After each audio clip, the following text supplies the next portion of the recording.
Sisi tulikuja kuangalia ile vitu tulikuwa tunaambiwa on our mind. Sana sana mimi I wanted to know hii kitu inakwanga wapi. Sasa tukaambia pale wanaombanga hapo. Pale imamu anakaa. Hapo ndio kuna bila kila kitu.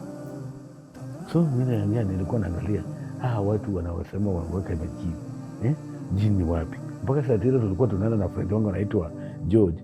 Alikuwa ananiambia sasa unajua tuko karibu kuona hiyo jini. Sasa tuko ready. So hatukuona.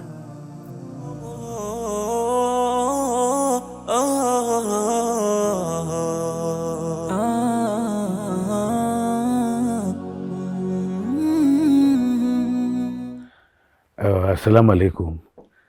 Naitwa Abdullahi Ochieng. Abdullahi Ochieng. Before that, Abdullahi, I was called Joseph Ochieng Othoche. So I was named Joseph because I brought up in a strong Christianity. My grandfathers and my grandfather, my father, my mother, I did everything. I was baptized. When you go to the first step in Anglican church, ACK church, you have to be baptized. After that baptism, you go to something that you call you go to take the sacrament. You go in another period, like 10, 11 years, 12 years, you go and take now that you can take the bread and the wine. So you be a full Christian. So I passed all everything. I did everything. When I went to primary, in my primary level, I was one of the CU members, worshiping Christian, praising Lord and doing every type of things that you can do. Because surrounding was, you must be a Christian. So that even the parents, even the people, the villagers believe that you grow under the stone, the foundation of Christianity. So ulikuwa wezi hapa lazima on Sundays you go to church. The first thing on Sunday, after taking breakfast, you know there is a church. You go to church. That's every Sundays. But if you don't go to church, where you can be done, you can be now a curse to the family, a curse to the village. So you have to go. In our village in Sia, I come from an area called Rarieda. Rarieda, you go to another place from Rarieda, that's a near center, that you can see a center like a town. Kidogo is like, you use like 300 shillings or 400 shillings to reach a town. So in our village, in a Sembo, there is no place you can hear Muslims, no Muslim. I grew up knowing that the religion is only Christianity. You can't see any Muslim around you. And I came knowing when we went to a study, there's a subject called GSC or CRE. It's when you will see there's a religious Christian and Islamic. So we used to ask, where are these Muslims? We have never seen them. We look at them and say, these are maybe, there's other people. They are not even existing. So in the village, there is nothing like a Muslim or a Christian. We have never seen. We knew this is a Christianity. This world is only Christianity. Muslim, maybe they are somewhere in abroad, maybe not in Kenya. You see Muslim, maybe you can get them in Iraq. You can get them in Dubai. You can get them in Saudi Arabia, but not around Kenya. Yes, after growing up, maybe at the age of 11 years, 11 to 12. So maybe class 4 or 3. I thought of that my mom used to be secretary in the referral hospital, now Jaramogi Oginga Odinga referral hospital. That time it was called Russia Hospital in Kisumu. So Russia quarters, Kisumu is now when that's the first day. When I went there, when I was in class 3 or 4, is the first day that I saw a mosque. I've never seen a mosque in my life. Because Russia quarters, behind it, there is a mosque, Kondele Mosque. So we used to have a play. After that you go and interact with the Muslims. You get Muslims are there. You get even people from Kendube. I didn't know that, by the way, me on my understanding, I knew Muslims are not Luo. I used to know Muslims are people like Orias, Wahindi, or maybe. But you cannot get a Luo, Kikuyu, or a Luo being a Muslim. So our neighbors used to be Luos from the South Nyanza. Anytime they are going to mosque, tunasikia hii sauti ya mosque, watu wanaitwa kukuja kupray. So nikaona that's the first time I saw a mosque. So from that, after completing my primary level, I went to a secondary and I went to a provincial school. It means now that many people, people from South Nyanza, people from Kisii, and we now have a lot of tribes, not only Luos now again, and even Kikuyus are coming. So there that now, that understand there is now a religion called Muslim. So we used to interact with them. We used to share how they pray. We used to share ours and how we pray. But they used to even to interact and say, Muslim, they read Quran, and as we read the Bible. And when we went to exams, there is Islamic exams, and we have our Christian exams. So I knew Muslim now is a religion. But I've never been having any interest with Muslims, with even the Islamic religion, because I knew, as per us, Islam is a curse to us. Nobody will urge you to go to be a Muslim. You will never, because you see the same area, you cannot be one person only that be a Muslim. Or if you see a Muslim, is somebody, maybe a visitor. There's maybe a matanga there. There's something special that brought that guy. Na anafanya na anatoka. But in our area, you can't get a Muslim. So nikajua Waislamu wako na wanabudu hivi because of my schoolmate or classmates. College nikakuja nikafanya hapa Kenya Poly. Nikaona, these are also met colleagues, have friends, Muslim friends. Tukaongea about Muslim. Lakini sasa unajua, bila ukuwa na interest, uoni siku moja utakuwa kwa hiyo mosque. Utaki kujua ni nini inaendelea. Utaki kusema ni hata Qur'an ujui inasomwaje. So sikuwa na interest ya kukua na karibu na watu Muslim. Tulikuwa kushare, lakini mtu akianza kukuambia mambo ya Muslim naambia hapana. Wewe, mimi am a Christian. I was born in this religion, na hii religion ndio yangu. This is my line. You can't imagine a Luo can be a Muslim. A Mluo can be a Muslim. We knew Islamic is for other people, but not us. Najua Waislamu wavangi nguo short, wanavaa ile refu, wana nguo zao za kuvaa. Si atu utapata Muslim amevaa longi. Sasa tunajua ule msichana amevaa longi, unajua tu ni Christian. Ule mwingine amevaa mzuri decent, ule ni Muslim. So tulikuwa tunajuanga hivyo. Ukienda msichana amevaa hivyo nguo refu, unamwambia, watu wanakuambia hapana. Hiyo is not your religion. Huyo ni Muslim, wachana naye. Na tulijua pia Muslim, msichana Muislam huwezi oleka na Mkristo. Ukipatikana unapelekwa kadhi court. Wewe utapigwa mawe huku. So tulikuwa tunaishi tukiogopa hawa. So watu walikuwa wameogopa wasichana hawa. Watu walikuwa wanaogopa wanaume vijana wa Islam. Unaongea tu nao, unajua ukichokoza hata watakuja wengi.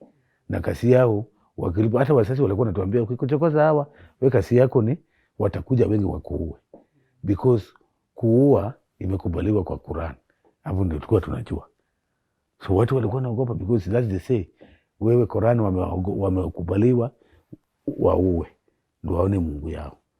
Wewe kuua kwa Bible is a sin. You see. So tulikuwa tunakaa nao na kuna extent. Unapatia hii ni unakaa hivi. Hapa ndio mwisho, hapa utusikanyagane. Kama unaona unataka mabishano mingi, unawachana naye. So we used to not have, me by the way, in primary, high school, in college, I did not have a lot of people, Muslim friends. Nilikuwa tu, most of them were Christian friends. Muslim tulikuwa tu na watu wachache tu. Nimekuwa na 2 or 3 friends. After kumaliza shule sasa nikakaa hapa Nairobi. I did my sales and marketing. Nikapata kazi hapa Lowland Airport, nikafanya for a while. Wakati nilikuwa nafanya pale, nikakaa, nilikuwa nakaa na Gomongo. First I used to kaa in Mathare, nikatoka Mathare nikaenda kwa Gomongo. Nikafanya kazi mpaka nikapata pastor mwingine. Pastor huyo alikuwa rafiki yangu sana. Aliingia kwa kijiji. Lakini bila ingia Gomongo, mimi ndiye alikuwa, I don't know how we connected with him. But nika connect na yeye, tukakaa, alikuwa anakuja kufungua church. Nikakaa, akafungua church, nikamsaidia. Mimi sikuwa nataka mambo mingi, lakini vile huo pastor alikuwa anakuja anaongea na mimi, anakuja kwa neighbors, anatembea, inaitwa na Christian, wanaenda kutembelea watu, wanahubiria watu kwa nyumba. Sasa alikuja akahubiri na bibi yake na watu wengine walipata wawili. Mimi nikaokoka in 2004. Nikakaa na wokovu, tukajenga hiyo church ikakuwa kubwa. I was a youth pastor hapa Gomongo, so nikakuwa youth pastor. Nikana youth walikuwa about 100 to 200. So nikakaa pale kama youth pastor, church ikagrow. Tulianza na huo pastor kama church hakuna watu, tulianza watu 10. Church ikagrow tukaenda watu 50. Church ikagrow tukaenda watu 100. Mpaka sinabidi pale tulikodesha ikakuwa kidogo, tukaenda kodesha pale ngine. So I was thoroughly saved and I used to be alone. So mpaka sasa ilibidi niwache kazi because after some 3 years to 4 years kazi ikaisha. Hiyo kampani yetu ikafungwa. So ilibidi pastor kaniambia hapana, because now Mungu ndiye anajua. Kuna Bible inasema wewe utakula vile mandege wanakulanga. So mapasta wengi wafanyi kazi. So being a youth pastor, I was convinced that God will feed me. And it was true. Mungu alikuwa na washirika wataleta sadaka, washirika watakubaia kila kitu unataka. Washirika watakubaia, unataka longi, unataka nini. Wadada watakuja waone huyu pasana nini na wanabai. Mungu anawatachi na wanakuja wananunua. Yes, I was staying alone. I was not going to any job. Na Mungu alikuwa ananibariki. Sasa tulikuwa tunakula sadaka. Sadaka ndio chakula yetu. Tunalipwa mshahara. Na najua every month niko na pesa fulani. Every week niko na pesa fulani. Church ni nyumba, watu wa church ni watakuwa lipa. Sasa unajua vile Mungu tulikuwa tumeshika Wakikuyu pale walikuwa nakuja. Landlord mmoja atasema wewe kuja uishi kwa nimepatia hiyo nyumba. So nikakaa kama youth pastor for 4 to 5 years. Unfortunately, after that I backslided. So nikakuwa expelled as a pastor and I was not now going to be paid in the church. So I went. Mungu akanisaidia after 1 year nikabarikiwa, nikaenda home. Nikapata project ingine inaitwa CDC, Kemri Center for Disease Control. I was also doing there as a counselor. So they trained me also being a counselor, a BCT and there as trained counselor. So nikafanya na hao pia for 4 years at home. Na hapo ndo get married. Nimekuwa na watoto wawili msichana na kijana. Nikarudi hapa tena kutafuta kazi kwa hiyo project kuisha. Kurudi hapa nikapata kazi nyingine hapa, tulikuwa tunafanya na hapa kwa kampuni nyingine hapa Inda. So tukafanya there's a day that there's an open day ya hapa Jamia. Na tulikuwa mi sijaingianga mosque. Na sasa huyo anaitwa Boni alikuwa mtu wa game. Yeye ni mtu wa game. Sasa yeye anafanya Amabei. So ndiye alituita akatuinvite for a open day last year, something in November, I think October, November here. So tukasema mosque watu wanaingianga. Because mimi nilijua kweli mosque kama wewe si Muislamu huwezi kubaliwa uingie. Na kwanza mimi nilijua in my heart Waislamu wakikupata kwa mosque, wewe mtu aliniambia Muislamu akikupata kama wewe Mkristo kwa mosque ni kama nguruwe ikiingia kwa mosque. Because nguruwe nasikianga Waislamu wakulangi nguruwe because ni shetani. So Mkristo pia akiingia hapo itakuwa tutamwambia bwana, sasa wewe unatuambia ukweli au unataka tuone tuuliwe? Tutaingia mosque aje na sisi ni Wakristo? Hadi watu utaingia tu kureji karibuni, utaingia tu hapo uone mosque vile nakaa. Tunasema bwana, utaingia mosque aje? Na uone vile watu wanawekanga vitu zao kwa mosque. Unajua mimi tulijua kitambo, sasa I'm learning. Unajua sasa ukikaa na watu unaanza kulearn. Unauliza hii swali. Watu wengi walijua hii mosque imejanga jini. Na tulijua jini ndio zimefichwa hapa. Ukikuja hapa wewe utapata jini yako imekaa umeweka kwa ile kona. Utapata mtoto mwingine mgonjwa yeye amewekwa aongei na wewe. amewekwa tu hapo kwa hiyo kona. Kuna mysterious things tulikuwa tunaambiwa viweka kwa mosque. So wewe mtu akikwambia uingie kwa hiyo mosque, ndio tulijua hizo mysterious things ndio Waislamu watakangi watu waingie mosque. Ndio ukiingia pale utaona hizo vitu. So nikamwambia hapana, we can't go.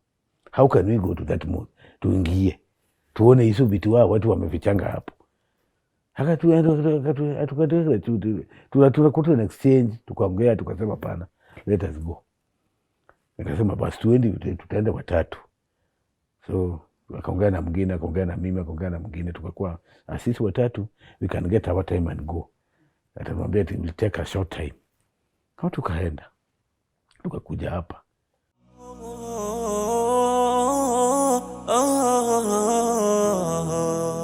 It was very hard. Sasa tukaa pale kwa gate kwanza tujue kama watu pia wanaingia. Because it can be yeye anataka tu tuingie, shida itokee. Sasa tukakaa huko tukaangalia kama wengine wanaingia, watu wanaingia, watu wanaandika majina zao hapo kwa gate. Nikaona hata Christians wanaingia. Sasa tukakuwa na courage ya kuingia. Kuingia we really welcomed well. Hata we didn't know that itakuwa hivyo. What we saw in the invitation pale kwa gate nikatuonyesha kuna mambo mazuri hapa ndani, because tulikuwa invited so well. Wale walikuwa kwa gate kukaribisha wageni walijaribu kabisa, it was so good. Sisi tulikuja kuangalia ile vitu tulikuwa tunaambiwa on our mind. Sana mimi I wanted to know hii kitu inakwanga wapi. Sasa tukaambia pale wanaombanga hapo, pale imamu anakaa hapo ndio kuna bila kila kitu. So mimi nilikuwa naangalia watu wanaosema waweka majini, jini wapi. Mpaka saa tira tulikuwa tunaenda na friend wangu anaitwa George, alikuwa ananiambia sasa unajua tuko karibu kuona hiyo jini, sasa tuko ready. So hatukuona. So nikaona tukatembea most. That was my first time since I was born. Imagine at 43 years, 44. I was born in 1978. At 44 years, ndo unaingia mosque. Tuliogopa mosque na mina gani. Hata kama mosque ilikuwa kila mtu, kila kitu, hata kama ulikuwa unakusu aje, na binduki, hata na polisi, huwezi ingia mosque. Ndio unajua mosque sasa ndio unajua ni wasi. Ukiingia, unajua sasa wewe utakufa kuliko alisi kufa kwa barabara kuliko kuingia mosque. Because mosque tulikuwa tunaambiwa has a lot of things. So it was so welcoming. People are friendly. People are talking. These are human beings. These are not what the people are telling us. These are just people that now, they are okay. They are human beings. They have humanity. They have the love. They have the patience. They have everything. So they are also programmed. Because tulikuwa tunaambia tunatoka hii, tunaenda kwa hii ingine, tunaingia kwa hii ingine. Alafu the program ends like this. So tukaona is also programmed well. So mimi nikadecide. Nikamwambia okay, mimi nimeona nitakuja. So after 2 days, 3 days, nikakuja sleep. So tuliona, mimi nikakuja nikaona these people are human. There is God in this thing. We can be together. We can also talk. We can also have a chance to know more on this. Because hii tulizaliwa naye, wacha tuingie hii. Because we are also worshiping maybe one God. And we know God we should wait is only Allah. Hiyo ndio we should all worship. So I wanted, nikaona humanity, nikaona some kinds of love. Nikaona program, nikaona watu wako organize. Nikakuja peke yangu nikakuslimu. Nikaingia. That's how I walked. So hiyo mind yote nikatoa, nikasema sioni alsababa hapa. Watu wanaongea, watu wameenda shule. Unajua tu Muslim hakuna shule. Tukaona sasa kuna madaktari. Hata tulikuwa tunalisa pale tunaona some people are doctor, unaona sheka ni daktari, hakuna PhD, mtu ana masters. Unaona watu tulijua wale watu walikuzaliwa tu Muslim wanafundishwa tu vita. Huwezi jua kuna mtu ana masters, kuna mtu daktari, kuna mwalimu, kuna pilot. Now you be exposed and know, unajua sasa hapa pia hapa kuna Mungu. Hapa kuna Mwenyezi Mungu. So I was convinced myself in my own conscience. Nikaingia nikaslimu. the good thing that I have that my wife is not around, is at home. I just decided to slim myself here. But I used to stay with a friend of mine. So the friend of mine is a Christian up to now. So it's the same thing that when I went with all the Quran and all the books, you are now giving, it's just something like a library you go with. So I went and I found this man. And it was not easy for him to stay with me, because of the beliefs that yes, aliniambia wewe sasa, yeye ni Mjaluo, akaniambia sasa, wewe ukikufa utasikwa hapa. Wewe ukiingia kwa hiyo dini utafundishwa mambo ya kuwa watu. Ukiingia kwa hiyo dini, wewe sasa utakuwa mtu wa peke yake, unakuwa tu wewe uko tofauti. Na ya pili, wewe ukikuwa kwa hiyo dini utakuja kuna hapa na jini. So hakuna vile utotoa hiyo kitu kwa akili yake. It was very hard, mpaka ikabidi mimi nihame.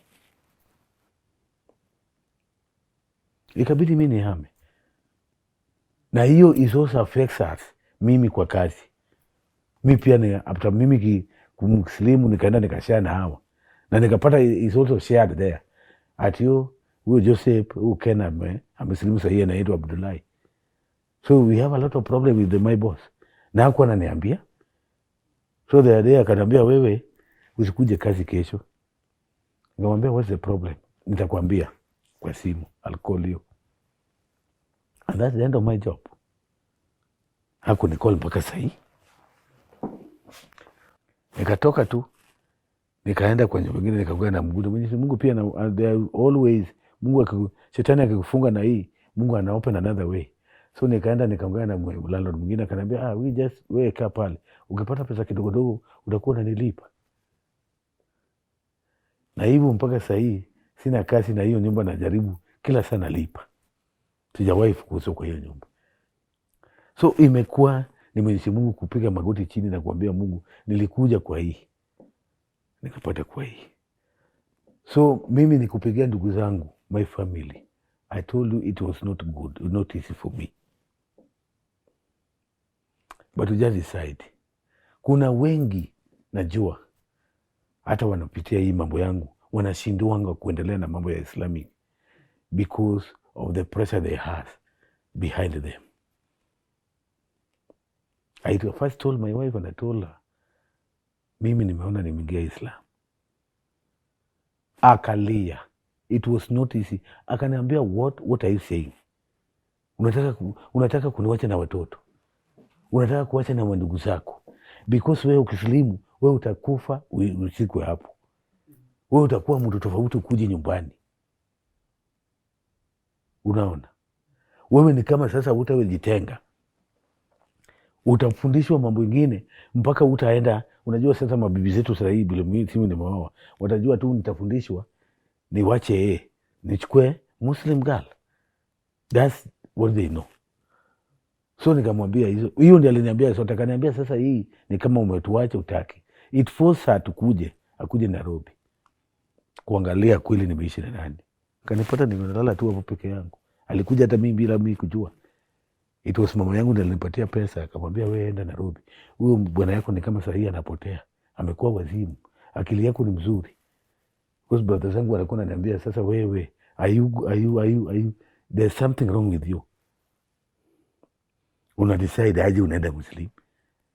Are you mad? Unaona? Mpaka wengine sasa hii they're not friends. Mimi kila Saturday nilikuwa natembea, ndugu zangu wananiita because I'm new in Nairobi. Nimekaa nyumbani for about 5 years, 6 years. So bila walikuwa wananitaka weekend, walikuwa kila mtu anataka mimi kuja tukae weekend. Na hii weekend naweza kaa na kuja kwa studio hapa nakaa. Weekend ningekuwa ninapata nakaa na hawa watu na enjoy because wananiogopa. Mtu ananiambia, bwana nikuje nikutembelee, utakula chakula gani? Utakula pilau, na sisi tupikangi pilau, tunapika ugali. Wanajiunga Muslims wana chakula zao. Na pia mimi nakula tu vile nyinyi nakula. Hapana. Wewe hiyo dini yako sasa ni tofauti.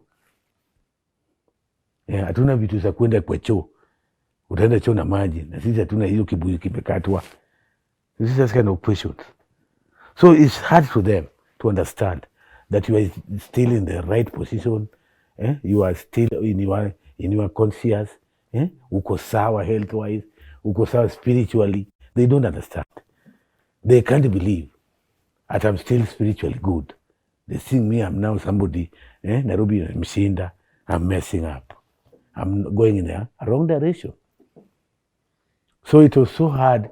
Mama wangu sahii anipigi simu bila nanapigianga kitambo. Mandugu zangu, it's just that mimi sahii mambo mingi ya family I'm not being involved. Kuna wandugu na my sisters, but now they are planning their things without me. I'm exempted. I'm out of that. I just realized because hawa watu wakikuchukia wote wasachukia, lazima upate mtu mmoja atakulika ati bwana, unajua hawa watu walipanga hivi na hivi. Ushapigiwa simu? Mimi sijapigiwa. But kwa nini wanapanga hizi vitu bila wewe? It means even my position as the elder son has been taken by somebody. Mamangu amesema pana because babangu alikufa. Mungu anasema sasa pana, chukua hii. Spiritually I'm okay. But you know, the first thing that I really is not fair to me. Unajua kila kitu hapa ni Kiarabu. Ukiwa na polisi wala ni Kiarabu. Na Kiarabu, me have been a problem kushika Kiarabu. So I'm praying God about that. Na moyo Mungu, Mwenyezi Mungu anisaidia hapo. Juu Kiarabu ni ngumu kushika sana. Imenisumbua kushika. But I'm taking time, nitajua. English unajua ni rahisi kushika, lakini Kiarabu imekuwa ni ngumu. Spiritually I'm okay because I'm studying a lot of Quran. I want to know more about this. I'm eager. I'm coming to know more. The second thing, we are lonely. It's only you getting to class of, you go once, but saa 11. But saa 11 au saa 10 ndio unakuja Mosque, unaenda kwa class. If you have a problem, you know there's nobody you can contact. There's nowhere, a table that you can go and share. You can share your problem. Revert, us guys, we meet when we are going to class. We don't meet on discussing our private issues. The first thing, we should have an organization. It should not be looked upon. No, digital life, we are now coming. Islam is now not going to be those people who are alizaliwa naye. We are coming. How will I convince other people? So we have to build, mosques should be from the grassroots. We make that we have mosques. Si lazima to build big mosques. Hata Rome kujengwa siku moja. But tujenge ile kidogo. Ile tunaweza kuwa na hii ni mosque. People are seeing, hapa kuna mosque, hapa kuna mosque. So watu wa, because churches iko. Na sasa watu wamechoka kuenda kwa churches. Kusikia mtu anakuambia hapana, hiyo church siendi. Hii church siendi. Because of news tunasikia kwa churches.